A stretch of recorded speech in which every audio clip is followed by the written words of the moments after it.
Now broadcasting from his hidden bunker and fully stocked bar, it is the Saturday Report with Colt Sebastian Taylor.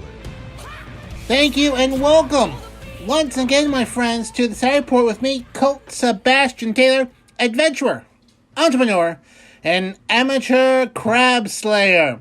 And welcome to AWSM Radio, an independent digital-only radio station that plays today's best music, old school classics, along with a rotating cast of all-star DJs. AWSM Radio focuses on mainstream artists, independent artists, along with a variety of interesting talk and music shows throughout the day. All we do is entertain, inspire, and inform. And my friends, I want you to be part of the conversation, so find me on the Twitter, on the Rizzle, on the Instagram, on the Cameo at Colt S. Taylor, and of course catch up with all things at ColtSebastianTaylor.com, including my weekly D&D podcast. I don't produce it, but I participate in it. And of course, if you've missed any past weeks of the Saturday Report, you can catch up with them at anchor.fm/Colt S. Taylor. Okay, my fantastic friends, let's get ready for this week's Saturday Report. First up this week, the continuing crisis in Eastern Europe. The Russian invasion of Ukraine continues about, I'd probably say, a bit longer than Vladimir Putin thought it would last. Not making a whole lot of progress and getting bogged down quite a bit. You can see much of this on Twitter. A lot of very graphic videos actually on Twitter, as well as a lot of armchair analysis.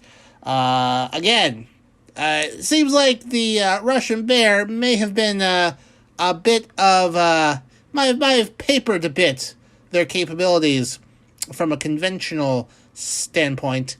But, they continue to have a hard time there. Many countries are boycotting or suspending exports and imports from Russia. Their stock market is dropping quite a bit. And apparently 1 ruble is now worth less than 1 penny. So, my friends, if Vladimir Putin wanted to bring the old USSR back, well, he's done it in spades. More like the late 80s USSR as opposed to the mid-50s and whatnot. Multiple companies are pulling out or suspending operations in Russia. And there's quite a list here. General Motors, Toyota, Volkswagen, Nissan, Ford, they are all suspending exports of vehicles to Russia or stopping production altogether.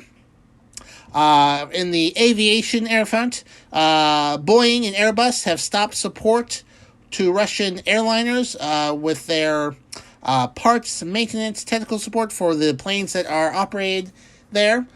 Airbnb has suspended all operations in Russia and Belarus, which is a company that, it's a country right next to Russia that's supporting the invasion, and Russian forces are staged in there. Amazon is ending or halting its Amazon Web Services, which is basically the backbone of many different websites up there. So after March 8th, which is, that's passed. You cannot sign up for their services anymore. They also do not have any data centers or infrastructure in Russia. So Apple, as I mentioned last week, is stopping all shipments and closing all stores. Facebook is blocking access to Russian news outlets RT and Sputnik. And also, I believe Russia has blocked Facebook from Russia itself. Hitachi, which is a manufacturer, is stopping all products being sent there. IBM is suspending all business. Intel, Microsoft, Netflix is suspending streaming services to Russia. Although you could probably get around that using a VPN. Nintendo, my goodness, Nintendo, stopping all online orders. Roku, stopping internet streaming services of RT worldwide. Sony has halted shipments to Russia. No more PlayStations, my friends. Is also pausing the launch of Gran Turismo 7, a driving simulator game. So, sorry, Russia. Spotify has closed its office in Russia and has restricted shows owned by Russia state-affiliated media. Twitter has reduced the ability for Russia state tweets to get out there. Let's see here. YouTube has blocked Russian state media within the Ukraine and limit other platforms their ability to monetize the content. In the world of consulting, Accenture is stopping business. I don't know who these people are. I don't know. EY, don't know who they are. KPM, don't know who they are. PricewaterhouseCoopers, there we go. They're taking a break from their business in Russia. Energy sector, BP, British Petroleum, is leaving a joint venture as well. Exxon is leaving its last remaining oil and gas project in Russia and will not invest in new projects there. Few foreign companies. Shell is getting out of Russia, which is another British company. In the world of finance, Norway is divesting its $1.3 trillion sovereign fund. MasterCard and Visa cards will no longer work in Russia. It will not issue any cards outside of Russia that will work within the country. So much for that. Factually, when that happened, a lot of hotels wanted their Western visitors to pay right away because the credit cards, they may not work in about 12 hours. So that's done. American Express has done the same. Moody's suspending all commercial operations. Goldman Sachs is the first major Wall Street bank to say they were leaving Russia after the invasion of Ukraine. Chase is unwinding their business. Western Union is suspending. Citigroup is suspending. Burger King is pulling all corporate support from Russia.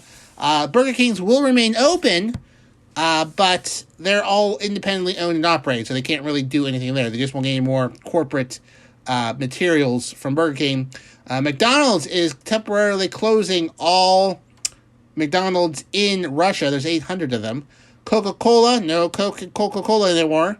That they're suspending that. Heineken will stop producing and selling Russian beer. So much of that. Let's see here. Pepsi is also suspending sales in Russia, but will continue to sell some of its essential products. No surprise from Pepsi there. Let's see here. Starbucks is suspending all business activity. Yum Brands, which is KFC, Pizza Hut, will also suspend all investment in restaurant development there. But those restaurants will probably remain open because, again, they are all independently owned and operated. Hyatt is stopping investments, so is Hilton, Marriott. They're closing their Russian offices, but those hotels will remain open. And let's see here. Other industries, 3M, Dew, General Electric, John Deere. These are all suspending operations. Caterpillar. DirecTV has kicked RT off its system. Disney is suspending theatrical releases in Russia. So is Warner Media. See here. Crocs, Estee Lauderdale, H&M, IKEA, Zara, Index, Mothercare, Montelrez, Procter & Gamble, Unveiler. They're all stopping shipments there. UPS and FedEx have suspended all operations. DHL has suspended inbound operations, so you can't ship packages. Let's see here. Major shipping companies like Maersk and MSC Mediterranean Shipping Company have halted transportation of cargo. Let's see here. And that's quite the list. This is getting longer every week of companies refusing to work there. I have stopped my consulting services in Russia.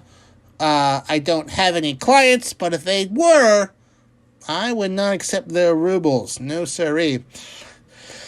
So, with this, obviously, everyone has noticed gas prices going up, as well as prices elsewhere. I will say once again, before you blame your local politicians, be it on the right or left, for these prices, I would also take a look at companies. You know, if gas prices have gone up 20% and the profits of gas companies have gone up 30%, Just saying. That's quite the interesting correlation. Anyways, I will continue to follow this, and again, recommend, if you can, to donate some money to help the refugees, over 2 million leaving Ukraine, going throughout Europe. They're quite the humanitarian crisis, so I definitely suggest you check that out if you can. But this what I thought would be like a 5-day thing, I think it'll take a little bit longer. A wee bit longer. Speaking of money and whatnot, the Biden administration this week, issued a executive order looking into cryptocurrencies. Yes, cryptocurrencies, the Bitcoin, the Dogecoin, the Ether coin, there's no Colt coin, not yet at least, but there are many, many, many different cryptocurrencies up there. A few of some worth and others are just big old scams. There was a MAGA coin that a lot of people lost money on, and then there was a Let's Go Brandon coin, crypto coin, where people can be clever by saying, "Let's go Brandon," and then own cryptocurrency. Well, apparently, if you had $20,000 in this Let's Go Brandon coin, it's now worth less than $100. That, my friends, is called a scam. Well, anyways, it's highly unregulated. In fact, I don't think there's any regulation with cryptocurrency whatsoever. Well, the executive order this week is directing the Treasury Department to look into certain regulations that need to be done to sort of get a little bit more control over this particular area of finance. There is a concern that a lot of cryptocurrency fund illegal activities because it is very, very hard to trace. There's concern that Russia will get around sanctions and, money bans and imports. You can't trade dollars by using cryptocurrency to pay for things. A lot of the ransomware that, when a hospital system goes down, you'll see the demand to get the hospital computers back usually be paid in cryptocurrency. That's a very popular way to hold computers ransom. And then that money is very hard to trace then. Very, very, very hard to trace. So the government is going to be looking into this. Maybe even develop a digital dollar, quote unquote, a official government cryptocurrency dollar, which is, would be backed by the United States, which might be a little more stable. And then these other cryptocurrencies can peg their value off of it. See what happens. I think one country is officially on Bitcoin. It's in Central America. I really don't follow cryptocurrency all that much. I spend a lot of time on Twitter, and I find folks that put something in their bio about crypto trading or cryptocurrency are the most self-righteous D-bags I have ever come. I can barely tolerate the word salad coming out of their mouth. Just flipping through their timeline on Twitter is like, why would I trust somebody with money who gets everything so wrong? I'm not quite sure what the prerequisite is for a cryptocurrency trader of just being a jerk and about 20 years behind society in terms of what is culturally acceptable anymore. But apparently, that's the demographic. No wonder I did not get involved with cryptocurrency, because I live in the now and not in the late 90s. Go figure. But anyways, I'm sure there'll be some mixed reaction to this. Regulation could be something that gets a little bit even more into the mainstream. If it gets a little more regulated, it probably won't be as hip or cool, but, it's something a lot of people participate in, and it's amazingly secure. That's why people have a hard time tracking it. And it is pretty anonymous. It's hard to track down where money goes in cryptocurrency. It can be done. It's not foolproof, but it's hard. Moving along to the world of science, specifically lead. I'm not talking about getting the lead out. Well, I am talking about getting the lead out of gasoline. For those who are of a certain age, gasoline used to have lead in it, which, in retrospect, why would they ever do that? Well, When they added lead to gasoline, for those who want a bit of a history here, it was done in the 1920s as a way to lessen the wear and tear on engines. And lead was like, oh, what a wonder metal. It can do so much stuff. We should put lead in paint, gasoline, cosmetics. Yes, too much lead exposure can cause fatal organ issues, but a little bit of lead, not a big deal. Well, turns out any amount of lead is kind of a big deal, and researchers have found that half of all Americans living in 2015 were likely exposed for damaging amounts of lead exposure, like, the kind that would impact the health of the brain, lowering IQ functions, IQ points, and cognitive functions and whatnot. So they only took lead out of gasoline, I believe, in 1986, I believe. Yes, 1986. They removed lead from gasoline after removing lead from paint in 1978. Now, I was born between those two dates, so I was alive at my early developmental age during when lead was still a thing inside gasoline. And fortunately it was removed because researchers feel that it could lower IQ points. Like, they feel that for those living in the 60s and 70s who are exposed to a lot of lead in gasoline, they might have lost 5 to 7 points in the IQ points because of damaging amounts of lead in the environment. Now, gasoline obviously gets burned, fumes come out, and the lead was put out in those fumes. So there was a lot of lead exposure. I mean, it's not like just paint where, like, if it's in the paint, it's not great, but once you don't eat the paint chips, you're fine. This was in the air. And in cities, there was a lot of gasoline, a lot of cars in the air, caused a lot of environmental damage and also damage to the brains of people living during that time. So they started to take lead gasoline out of things in 1986, but it wouldn't be until the 90s until gasoline was fully banned locally. You can still get some lead gasoline here and there up into the mid-90s. So they started in a major, sort of national ban, and then sort of phased it out because they had to change engines, and they had to change gas pumps and whatnot. So, started in 1986, wasn't fully done in the 1990s. I actually only vaguely remember seeing a gas station that had leaded gasoline. So, you really just can't get that sort of stuff nowadays. Now it's people trying to find regular gasoline and not gasoline with ethanol in it. Although at this point, I think anything that would be under $4 would be just like a gold mine find for anyone these days, because gasoline is so expensive. But anyways, they have not only connected this with decreases of IQ points, but there is a correlation. Correlation does not always prove actual proof, but there is a correlation between crime rates and lead in gasoline. So, like, once they started to remove lead from gasoline, they would see crime rates begin to fall a bit.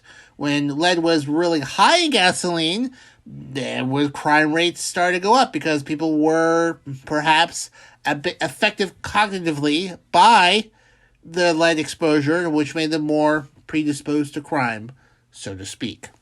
So it was a long time study published by the National Academy, the Proceedings of the National Academy of Sciences, and they were trying to figure out exactly how much lead would impact childhood exposure, how much lead exposure during childhood would impact the brain, and they examined decades of data in order to figure this out. So, it's pretty impressive.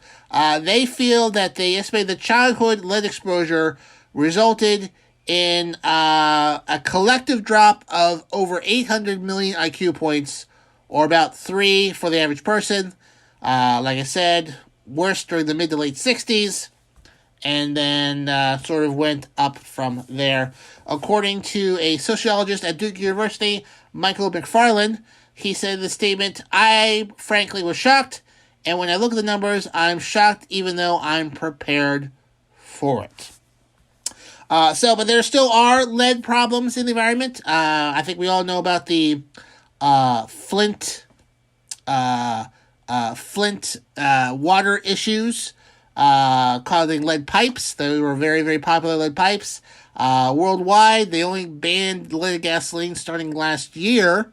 So there's still a lot of lead exposures in a lot of other countries around the world who will be dealing with that for the next several decades or so. So, fortunately, scientists in the 70s and 80s recognized this issue, removed lead gasoline from the United States starting in 1986. But science has proven that it was a good decision because it has hurt IQ points over the last several decades.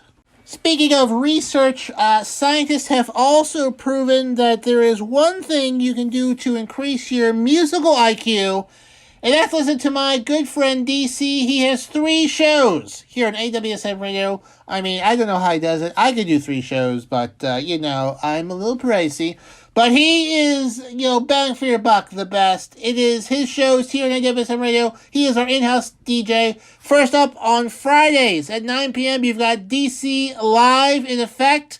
You don't want to miss out what he smashes it on the ones and twos, kicking the beats from South Florida, week in and week out. Then on Saturday at 10 p.m., it is DC House Party Saturdays.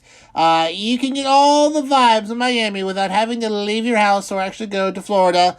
From the top clubs to the bars, DC will bring the party to you. And then finally, going on Sundays at 10 p.m. is once again another session of DC Live in Effect from his South Florida musical compound. So, my friends, if you need the beats, you need the vibes, listen to DC Live in Effect, DC House Party Saturdays, and then DC Live in Effect again, Fridays at 9, Saturdays at 10, and then Sunday at 10 p.m. once again, right here, my friends, on AWSM Radio. Moving on to the world of entertainment, if you have not seen ABC's Abbott Elementary, which is a sitcom about an elementary school, you should. It is very, very funny, and is actually based off of a school in my neck of the woods here in the Philadelphia area, where the writer and creator of the show went to school in this area and named the series Abbott Elementary after her teacher, Mrs. Abbott, as a way to tribute to her because she helped her, sort of break out of her shell as a child. Side note here, she was on, I believe, with Jimmy Kimmel, and then Miss Abbott surprised the creator, Quinta Brunson, with a hello, and they talked about her in her childhood and whatnot, and then Jimmy Kimmel, I believe, gave her, she's retiring soon, first-class tickets to anywhere in the United States for her retirement vacation, so pretty good. Anyways, Scholastic, which is a big-time child book company, is throwing free book fairs to help support underfunded schools across the United States. They're going to be at some very specific underfunded schools across the United States coming up this coming week. Each student will be given 2 free books, and teachers in participating schools will receive 10 books for their own classrooms, which is an amazing thing to do. It's based off of, based off of Philadelphia's Harris Elementary, will be participating in that particular book drive. Some other schools will include Deal Elementary in Erie, Pennsylvania, Bond Elementary in Chicago, Dayton's Bluff Elementary in Minneapolis, Freeman Elementary in Flint, Michigan, and finally, Corta Elementary in Florence Griffin Joyner Elementary in Los Angeles. According to Senior Vice President of Creative Development at Scholastic, said in a statement, our mission at Scholastic has always been to support teachers and provide them with the resources and materials needed to build warm, positive classroom experiences for the students. That's why we are so thrilled to team up with ABC and Abbott Elementary, a show dedicated to uplifting educators and reflecting their experiences to put books in classrooms that need them the most and get kids excited about reading and learning. The Vice President of Marketing in ABC and General Entertainment, Erin Weir, said in her statement, Abbott Elementary shines light on and reflects their experiences and challenges faced by our country and educators. We had an extraordinary opportunity and responsibility to amplify that mission in our series marketing efforts. Giving back to this deserving community has been a pillar of our campaign from day one, and thanks to several incredible partnerships, like our collaboration with Scholastic, we have had great fortune in celebrating teachers through supply donations, grassroots activations, and more, while sharing the joy of our hilarious new comedy. So, my friends, great news. It's a great show, and if you can somehow support your local elementary school by donating some books or some money to get books that they need, that'd be great. What you shouldn't do is show up to school board meetings with ridiculous conspiracy theories and telling people to ban books, because that makes you a really terrible person who shouldn't go to school board meetings. So don't do that. Instead, give money so they can get more books and expose children to a more diverse education. That's what you probably should be doing. In other entertainment news, The Masked Singer, for those who don't watch TV on Fox and Hulu, is a contest where people sort of B to D-list celebrities put on a costume, then put on like a mask, and then sing. And then a selection of judges, I guess, judge the singing, and then someone gets eliminated, and then they have to reveal who was singing, and everyone goes, oh my god, they were singing, wow, it's crazy. Some past singers have included, I guess, Sarah Palin, other people, I don't know, I think Lance Bass. Like I said, do not watch the show. Earlier this season, apparently, Rudy Giuliani was a masked singer, and everyone was really upset about that, and the judges left the stage. They thought it was outrageous that he would be on there, because, January 6th, overthrow the government stuff. But anyway, this week, there was an accidental demasking. How that happened? Well, apparently, the guy who was singing lost his place on the stage and fell off the stage. And the mask came tumbling off, and judges Ken Jeong, Jenny McCarthy, Robin Thicke, and Nicole Scherzinger all had to look away and pretend not to see what happened. Apparently, they had no idea who it was, but ultimately, the Terrier was eliminated from the competition, and it was pastry chef Duff Goldman, who you know as a chef with pastries. Don't know who that is at all. Just no idea. No idea. Remaining contestants apparently are a ram, an armadillo, a thingamabob, a firefly, and a lemur. So I guess we'll see who wins this week or this season of The Masked Singer. You'll have to look it up, because I literally do not care who wins. But I do think it's funny that someone fell off the stage, popping the mask off. Speaking of music, you don't need to wear a mask while you listen to this great music program called The Rock Sessions. In fact, I recommend you don't, because if you're listening to it, you're likely driving home from work, and although Batman may wear a mask while he drives and the Lone Ranger may wear a mask while he rides, it's usually frowned upon in heavy traffic, generally speaking. But The Rock Sessions is our drive time show here on AWSM Radio, making sure that your evening commute home is fun, featuring the hottest music on the charts and some other surprises in between. She will make it rock style, Monday through Friday, 5 p.m. to 7 p.m., right here on AWSM Radio. It is not to be missed. She's great, the show's great, and you can only hear it here on AWSM Radio. Moving on, folks, let's slow it down here. Let's get a little bit romantic. I know that you're listening to this all over the world. Let me ask you this simple question. Is that a rolled up piece of bologna in your pants, or you're happy to see me? Well, in El Paso, it was bologna, because the Customs and Borders Protection agricultural specialist assigned to the Bridge of the Americas and Santa Teresa border crossing seized not 1 pound, not 2 pounds, but 230 pounds of pork bologna from 2 incidents unrelated in these last week or so, where people are trying to smuggle across literally hundreds of pounds of prohibited bologna and other pork across border crossings and whatnot. You may not be aware of this, but you really can't smuggle meat into different countries. They frown upon that. You need to fill out a form saying, I'm bringing meat into the country, and they need to see the meat. And then sometimes you're allowed to, and then most times you're not, because the United States has a different amount of regulations on the production of meats than, let's say, in this case, Mexico. So apparently, in these 2 instances, these 2 people, unrelated to each other, came to the border crossing. You have to fill out forms if you cross the border. Filled out an agricultural form, did not indicate they're bringing meats, and then they searched the vehicles, and they found the meats. Where's the meat? Well, they found it there.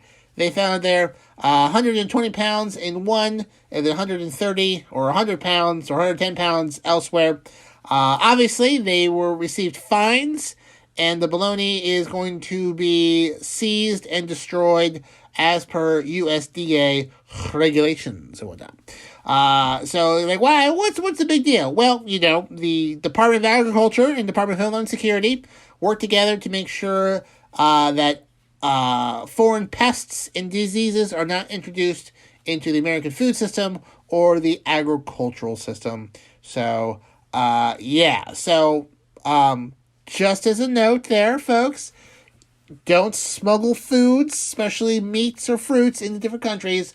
A lot of countries frown upon that.